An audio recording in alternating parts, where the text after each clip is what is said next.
Seiichi Hiragi is at the bottom of his school's social pecking order, but he and his entire school are appended when everyone in the school is transported into another world, gaining unusual skills and facing totally bizarre enemies. Seiichi is confused as ever when he wakes up to a half-naked girl, who starts hugging him and saying that she loves him. He is very disoriented since he was just in another world as a simple high school student. We discover that he was a pretty good and normal guy, but possessed physical features that lent themselves to bullying and rejection. However, that last day in school, he remembers a mysterious voice making an announcement to the school, saying that I am what those in your world would call a god, and you will all be sent to a new world as heroes. He grants them the ability to check their power level and skills, and also tells them to form groups. The other kids make fun of Seiichi, as he is the weakest with level 1 in all his statistics. No one wants to group up with him, so he is left alone and cannot be transported to the new world. So the voice decides to grant him one more special skill and sends him into this RPG-like fantasy land. Seiichi falls into the jungle, where he must get food and face beasts with great power. He begins to adapt to his environment and finds these fruits of evolution that will help him to raise his statistics. He digs in but finds them to be quite disgusting. However, a few moments later, he hears a robotic voice say, activating the effects of the fruit of evolution.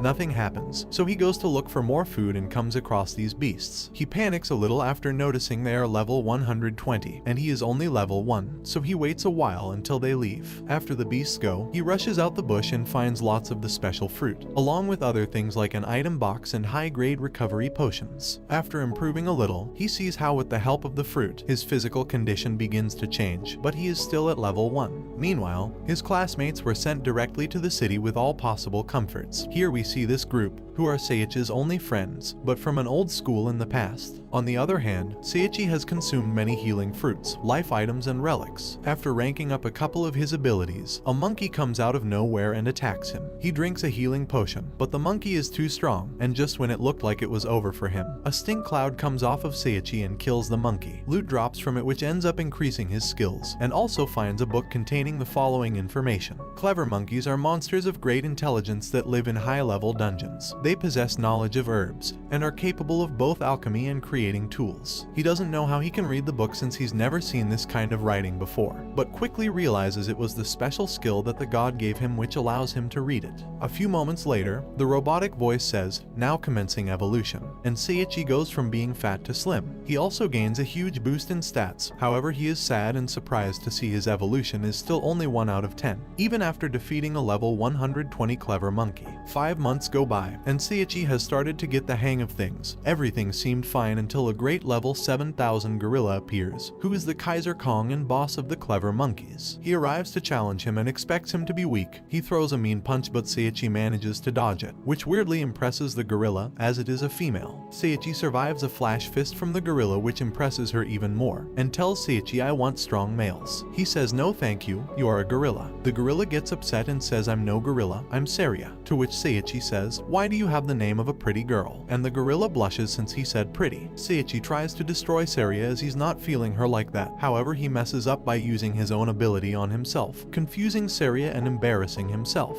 Seiria hits him with the flash fist, but Seiichi manages to eat it and survive, which impresses Seiria. The gorilla ends up falling in love with Seiichi and takes him to her lair, where she begins to treat him as her husband. This bothers Seiichi, who prefers escaping. However, he ends up sharing too much with Seiria and she ends up growing on him, even taking a lot of affection for her, not for a relationship but as a great companion. Meanwhile, Seiichi's classmates were frustrated because they had to practice swinging a wooden sword every day and learn the basics. Back to Seiichi. He tries to escape from the forest. He's running fast to a dungeon as he thinks it's the only exit from the forest, and Seiria is chasing close behind to prevent him from getting away. Seiichi has to use his instant movement skill to escape, and ends up at the dungeon where he meets an undead, who is surprised to see that a human managed to reach his room. Seiichi checks and finds his level to be 1500, and the demon instantly tries to kill him. However, Seiria jumps in the way and takes the hit. Seiichi is in pain and screams Seiria, finally calling it by her name. He apologizes to Seiria for being so mean to her, and Seiria says you're actually kind, telling him to smile. After a few moments, Seiria dies and Seiichi loses control. He faces the undead demon lord with all his strength. Seiichi counterattacks non-stop, using all the skills learned in the last months. He declares his love for Seiria, and gathers all his strength to use his ocean impact ability, and that is how he defeats the great skeleton. Seiria's ghost is very sad and with the regret that she could not have her husband, and she gives him one last kiss, that conveniently turns turns her into the beautiful girl from the beginning,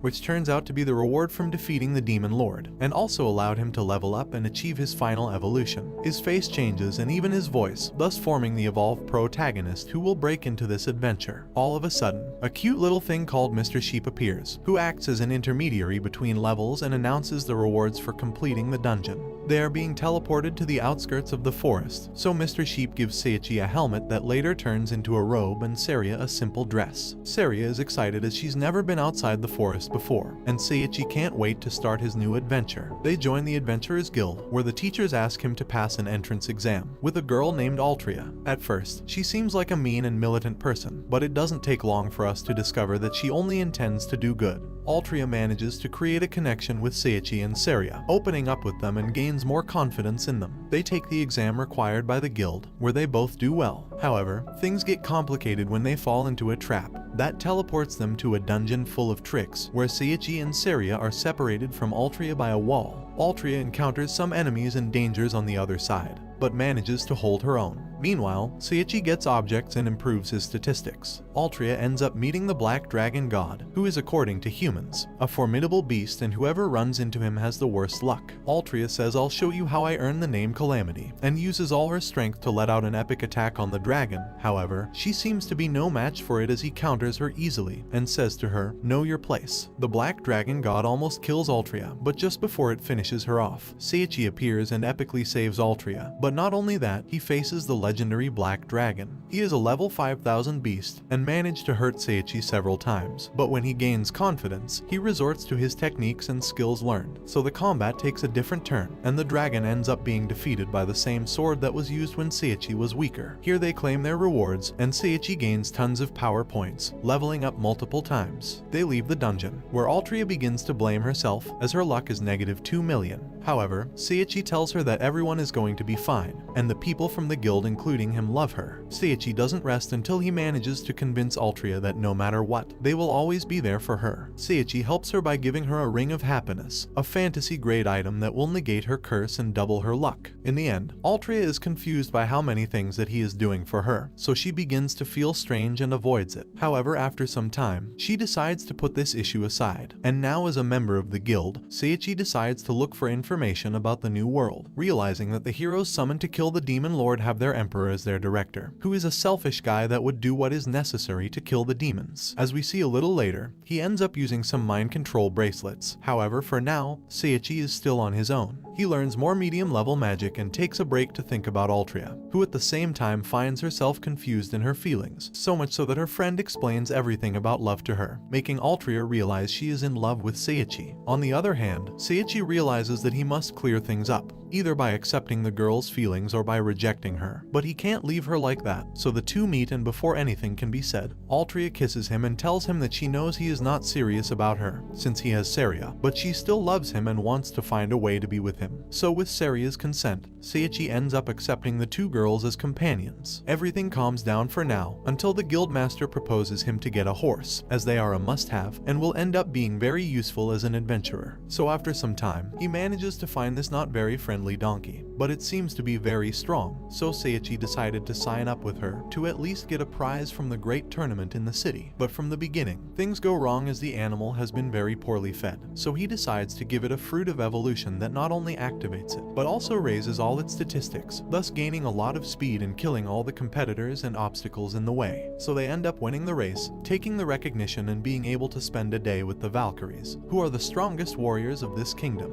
After eating the fruit of evolution, the donkey turns into a human girl, who is basically in love with our protagonist, so now he has the record of 3 girls accompanying him. He shares some time with them, until the Valkyries come take him away to the king's castle, where he can see how skillful the Valkyries are and his skills can be tested. The one who stands out the most is Louise, who is the most powerful as she ends up challenging 6 at one time. Seiichi thinks he has no chance, but we already know that the statistics are not an accurate measurement of his power, so not only does he manage to dodge all all the attacks perfectly. He also manages to disarm her, thus earning the respect of the girl, as he is the first one who did something like that to her. So with help of an infiltrator, the demons send an assassin to the kingdom to attack the king. The girl ends up being captured by the same six, but the crime is already done, and the king is seriously hurt. Seiichi uses his knowledge and manages to invert the curse bestowed upon the king, leaving him practically unharmed, becoming an ally of the kingdom. Meanwhile, Seiichi's classmates are being treated more and more as slaves by the emperor, who only wants to send them to die against the devil. We discover that the emperor took the little assassin from an ancient race, that they themselves led to extinction, leaving only the little one that they would train to serve the evil old man.